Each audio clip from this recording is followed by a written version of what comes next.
Politicians, trust them when they need a little bit of money, let them print it. You know, they tend to do that. And then they wonder, why does the value of the dollar go down? They don't talk about printing money. They talk about, we have to do something about the value of the dollar. The Canadian dollar now is worth more than the American dollar. It's related to the fact that we allow the politicians to print money when they want it. So we have to deal with monetary policy. We can't escape it. It's coming. Do you think Americans really want change? Because everybody says, oh, every candidate's got change. I've heard the word change more than anything else. Yet we still seem to keep doing the same things. We don't really want that much change, do we? You know, I think it's a mixed bag. I think the American people want change. And they hear that, and the politicians know that, so everybody gets up and says, I'm for change, I'm for change.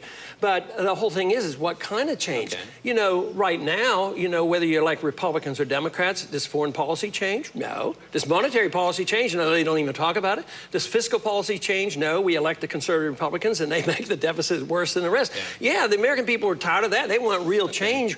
And to me, that means the only significant change we ought to have is get enough people in Washington that read the Constitution, obey the Constitution, do only the things that we're allowed to do.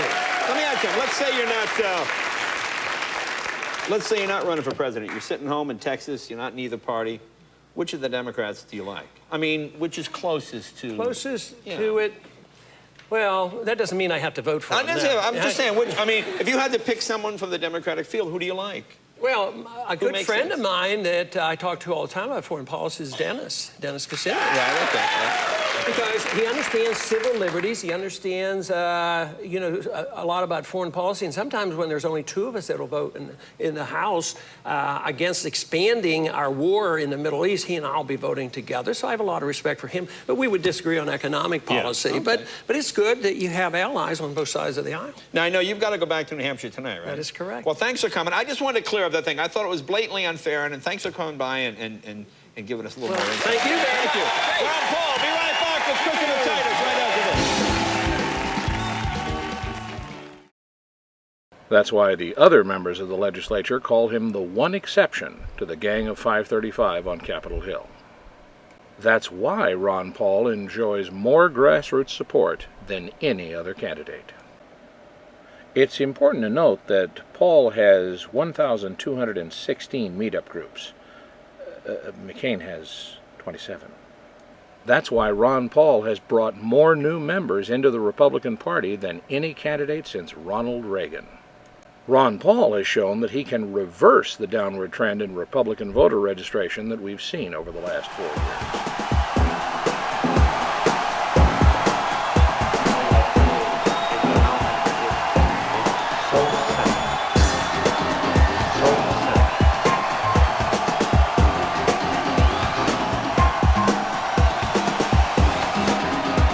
Thank you very much.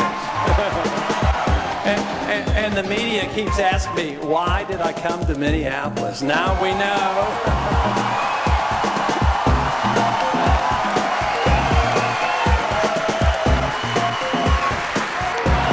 Thank you. Thank you very much.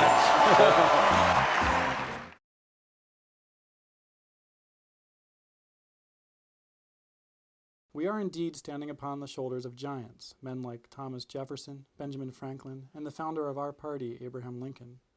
Now there is another such giant, but he's been kept a secret. We have all had to learn about this man on our own and from each other, outside the mainstream media, because what is shown on regular television, newspapers, and radio is controlled now by 5 major companies with their own interests. For their own reasons, they hardly mention this man, even though there are now millions of us behind him. Did you know that in December of 2007, we set the all-time world record, beating all other Republican and Democrat and other candidates for the most contributions in one day? Over 100,000 people reached into their pockets and gave this great man over $6 million in one day. Nothing like this has ever happened before. The media ignored us. We set the world record and it was hardly mentioned. In fact, we gave over $18 million in contributions in the fourth quarter of 2007, more than any other Republican candidate, and got more contributions from military personnel than any other candidate either, Republican or Democrat. In the 4 weeks around Super Tuesday, January 16th through February 10th, There were 2,188 stories about presidential candidates in the mainstream media. But here's how the news coverage broke down in that time. Of the 2,188 stories, 756 of them profiled Hillary Clinton. Barack Obama was featured in 760 of them, John McCain in 674, Mitt Romney, 424, even Mike Huckabee, 281. But Ron Paul was only mentioned in 4 of these stories. Tell us this, if you can. Please explain this. Why does the world record fundraising candidate in December garner virtually no media coverage? We can document these numbers for you at the convention. However, without talking about the whys and wherefores of this media coverage, we would at least like to make up for this media gap, assuming that you probably have not gotten to see anything about our candidate, Ron Paul. How much worse? Well, much worse, because we'll have to pay higher interest rates. Look, here's the deal. The factors that led to the mortgage-based subprime quote-unquote crisis are the same factors that exist for the federal government's finances, and we're not doing anything about it. And yet, the scale of the problem for the federal government's finances is 25 times or more greater than the problem with the subprime. So, hey, let's get real, Washington. Let's wake up. Let's not spend money we don't have. Let's figure out how we can do things that end up dealing with a short-term problem without exacerbating our long-term challenge. And let's start getting on with dealing with the real problem, which is the $53 trillion hole. Okay. I keep hearing people in Washington say the same thing, doing the same things over and over again, and it is destroying us. Are we going to be able to change this without revisiting the Declaration of Independence again? We won't revisit that. We might have to revisit the Constitution before it's all over, quite frankly. What does that look, mean? What do you mean? Well, we may need some constitutional amendments. We may need some constitutional amendments with regard to fiscal issues, with regard to political issues, or whatever. Let me give you some examples of how far we've strayed. At the beginning of the Republic, the federal government represented 2% of the economy. Now it's 20%, and it's headed towards 30% plus. Jeez. At the beginning of the Republic, the Founding Fathers said the federal government should only do things that the states can't do or won't do, or if you will. And now what do we have? 62% of the federal budget's on autopilot. The 38% that's not includes everything the Founding Fathers intended the federal government to do. National defense, homeland security, foreign policy, federal judicial system, Treasury, Postal Service, Executive Office of the President, Congress of the United States, all the major functions. We have lost our way. But in addition to that, we're in a situation where we don't know which programs work, which tax policies work, which ones don't. We're in a $53 trillion hole, getting deeper, $2 to $3 trillion a year.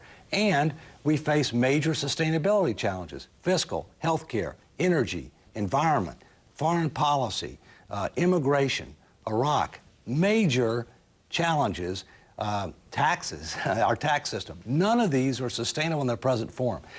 How do you get people to wake up? Franklin talked about once the people know they can vote money from one person to another through the government, the republic is over.